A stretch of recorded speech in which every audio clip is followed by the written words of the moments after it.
masosolve ang gobyerno to dahil ang problema sila. Sila ang problema. So ganun din yung mga nagsasalita ngayon, ikukulong, padedemanda pa lahat. Pero nasaan yung mastermind? Nasaan si Martin Romualdez? Kung magsalita si Speaker Martin Romualdez or si BBM, bakit hindi sila nagsasalita? BBM, sino ang pinasasagot niya? Yung spokesperson, Claire Castro. Sino si Claire Castro? Anti-BBM yan noon. Hindi pa tumagal, BBM na. Ganun ba ang spokesperson? Ipakita ko sa inyo yung pinagsasabi niya kay BBM noon. Binabanatan niya si BBM. Ngayon, dinedepende niya. Iba na sinasabi. So, wala ho isang salita yan. Si BBM, wala rin isang salita. Maraming salamat po sa inyo lahat. At mamaya ho, may parating na TV para ma-explain ko mabuti yung nasabihin ko. Anyway, nagpapasalamat po ako sa mag-input kayo para maliwanagan lahat sa dami na ng kontrobersya na nangyari sa ating bansa. From the very beginning, sinabi ko na noon na maliwanag na lahat. So, malabas isa-isa, pero hindi pwedeng hindi walang katapusan ito. Dahil baksak na ang ating bansa. Kung ito, kilala na tayo. Puro korupsyon. May insidente nga na minsan nagpalit ng dollar, ayaw tanggapin eh. Galing sa Pilipinas. Marumi yung money. Marumi yung pera yan. Sabi nila, nakakayaw tayo. So, kailangan may katapusan po ito. Kung turuan lang ng turuan, ay wala akong mangyayari. So, mas maganda mag-question mo muna kayo. Maraming salamat po. Okay. Sir, I'd like to throw the first question. Maybe we could start with the burning issues of the day. Gusto ko lang po sanang malaman kung ano po ang reaction ninyo sa ongoing rift between the Marcos siblings at kung ano po ang maaari ninyong ipayo. Yung ongoing rift po between yung Marcos siblings, between the President and the Senator. May, kung maalala nyo, nandun kayo sa rally ng iglesia, sinabi ko na do not do unto others if you do not want do unto you. Ibig sabihin, huwag mo gawin yan kung ayaw magawa sa sarili mo. Anong nangyayari ngayon? Ito ang tunagang nangyari. Grand conspiracy. Ginamit pati ICC. Ipapaliwanag ko po lahat. So, ngayon, sinabi ko na noon, huwag mong gawin ang ayaw mong gawin sa'yo. Anong ginawa ni BBM? Yung SONA. Pero yun, ginawa niya dahil may maglalabas na. At meron naghanda na nanguna na grabe na ang korupsyon. Grabe na korupsyon. Saka naman ang sasabihin ko sino yon. Pero sabi, ang presidente lang ang makakapaghinto. So yun lang ginawa SONA. Nung SONA, mahiya naman kayo. Nag-umpisa na magturo. Dapat ka ako, mahiya tayo dahil kasama siya eh. Kasabot siya.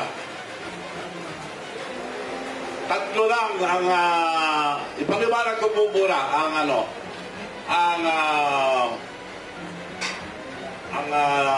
ito po lahat yung budget GAA. Paliwanag ko muna yung paano nangyari. Ang unang-una sa budget, National Expenditures of the Philippines, a program National Expenditure Program, yun ang budget ng presidente. Tatawagin doon lahat yung mga departamento, magsubmita lahat ng mga kailangan nilang pera, amount of money to be spent. So, hihimayin niya yan. Pero walang tama si Mayor Castro. Ba't siya maglalagay dyan sa GA? Pwede naman ilagay sa NEP. Tama siya. Hindi talaga nilagay sa national expenditure dahil maraming makakakita yan, maraming tao. Lahat ng departamento. So malinis yun, ipapasa ngayon sa Congress. Hihimayin yan, nandun na yung mga ibang insertion. Then sa Senate, nandun na rin yung mga dagdag bawas. Then pagkukumpara yung dalawa, yun nga ang BICAM. Yung BICAM, kukunti na lang sila doon nakakaalam. Yun na nagsasaksak mga insertion. Ang utos ni Presidente, 100 billion isaksak doon sa BICAM. So, pag nandun na yung BICAM na isaksak na lahat yung bili niya, pero yung NEP, pinirma niya, siya unang-unang pumirma sa NEP. So, umikot yun. Pangalawa, pagkatapos sa BICAM, pupunta sa Office of the President. Again, doon niya hihimayin at titignan niya yung mga insertion doon na sinabi niya na nandun. At bago niya pirmahan, scrutinize niya yan. Baka may makalimutan ako. Reviewed and scrutiny by the President. Yung binigay na GAA ay yung BICAM. So, ang ginawa ang Presidente, tinignan niya mabuti kung nandun yung mga insertion. Nandun. Ang pinag-insert na 100 billion. Ang tinanggal niya ron dahil sa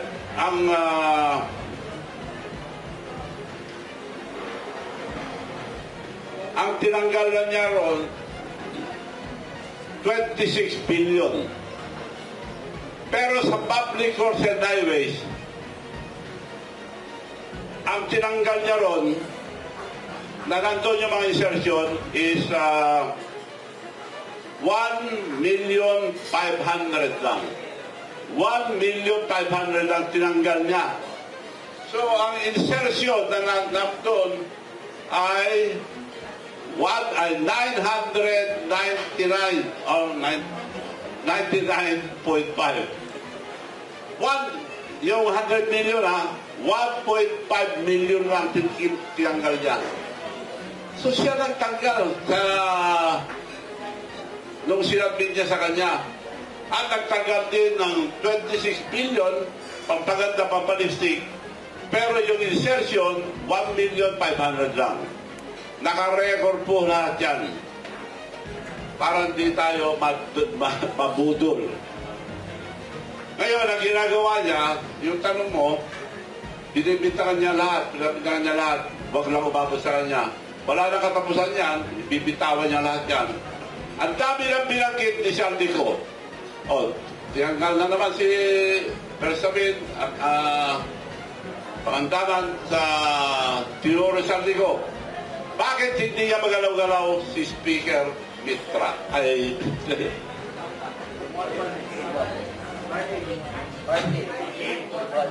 Martin Romualdez. Nabalik tuloy ako sa history. So, bakit hindi niya matanggal? Bakit? Ang liwanag. Kakot tatlo yan eh. O nagtuturuan na. Yun na yung nangyayari sa loob. Nagtuturuan na. Si Martin, hindi, yan na lang ang tinuturo ng Presidente. I dare the President to investigate the Speaker, Martin Romualdez. Pinsang buo niya eh. Kasama siya eh. Damay siya kung ituturo niya. Kung ituturo niya, ituturo rin niya yung mastermind. So paano? Hindi masosolve ang gobyerno to dahil Ang problema sila. Sila ang problema. Sila ang gumawa. Paano nyo na masusolve yan? Nagtayo ng ICI.